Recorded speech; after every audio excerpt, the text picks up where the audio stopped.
Nilai bersih Tun M dianggarkan 40 bilion. Sebagai seorang penganalisis politik, kita perlu mengakui bahawa Tun Dr. Mahathir Mohamad, seorang figura yang pernah dianggap sebagai bapa pembangunan Malaysia, kini berhadapan dengan kritikan paling pedas dan telus berkenaan kekayaan luar biasa yang dikaitkan dengan beliau dan keluarganya.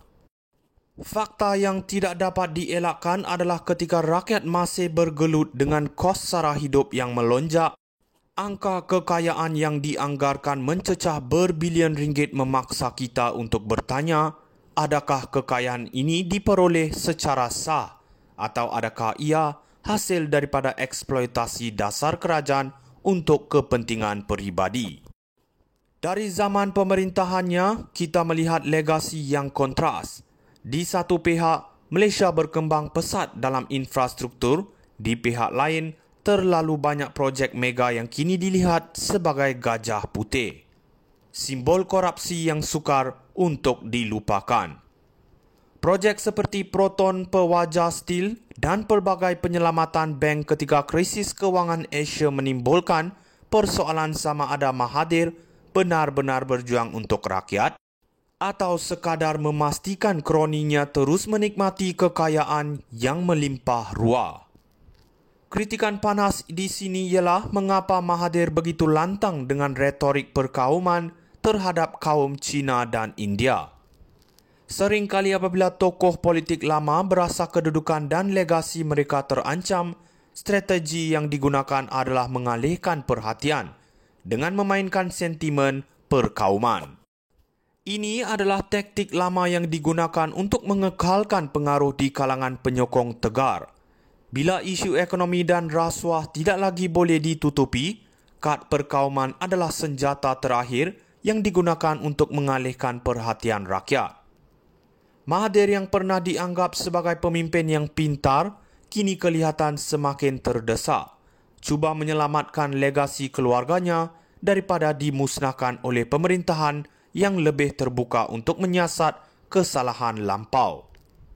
Sama ada beliau sedar atau tidak, sejarah akan terus menghakimi beliau, bukan berdasarkan pencapaian fizikal seperti menara berkembar Petronas atau KLIA, tetapi berdasarkan integriti dan ketelusan beliau dalam mengurus negara ini.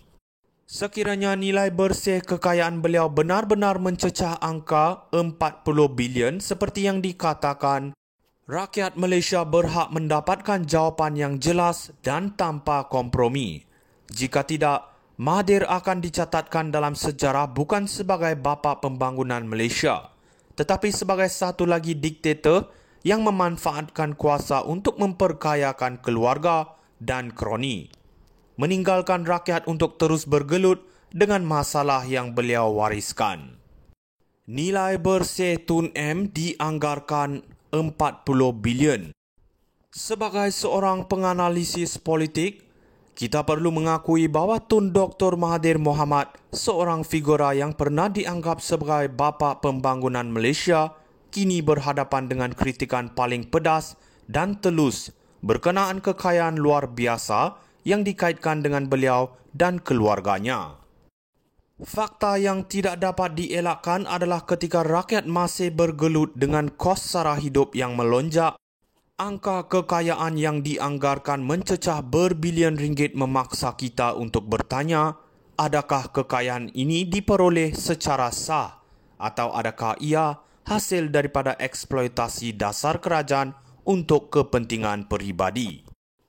Dari zaman pemerintahannya, kita melihat legasi yang kontras. Di satu pihak, Malaysia berkembang pesat dalam infrastruktur, di pihak lain, terlalu banyak projek mega yang kini dilihat sebagai gajah putih. Simbol korupsi yang sukar untuk dilupakan.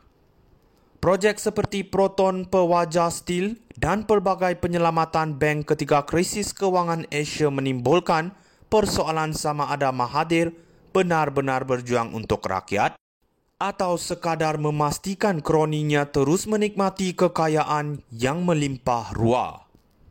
Kritikan panas di sini ialah mengapa Mahathir begitu lantang dengan retorik perkauman terhadap kaum Cina dan India. Seringkali apabila tokoh politik lama berasa kedudukan dan legasi mereka terancam, strategi yang digunakan adalah mengalihkan perhatian dengan memainkan sentimen perkauman. Ini adalah taktik lama yang digunakan untuk mengekalkan pengaruh di kalangan penyokong tegar. Bila isu ekonomi dan rasuah tidak lagi boleh ditutupi, kad perkauman adalah senjata terakhir yang digunakan untuk mengalihkan perhatian rakyat. Mahathir yang pernah dianggap sebagai pemimpin yang pintar, kini kelihatan semakin terdesak. Cuba menyelamatkan legasi keluarganya daripada dimusnahkan oleh pemerintahan yang lebih terbuka untuk menyiasat kesalahan lampau. Sama ada beliau sedar atau tidak, sejarah akan terus menghakimi beliau, bukan berdasarkan pencapaian fizikal seperti menara berkembar Petronas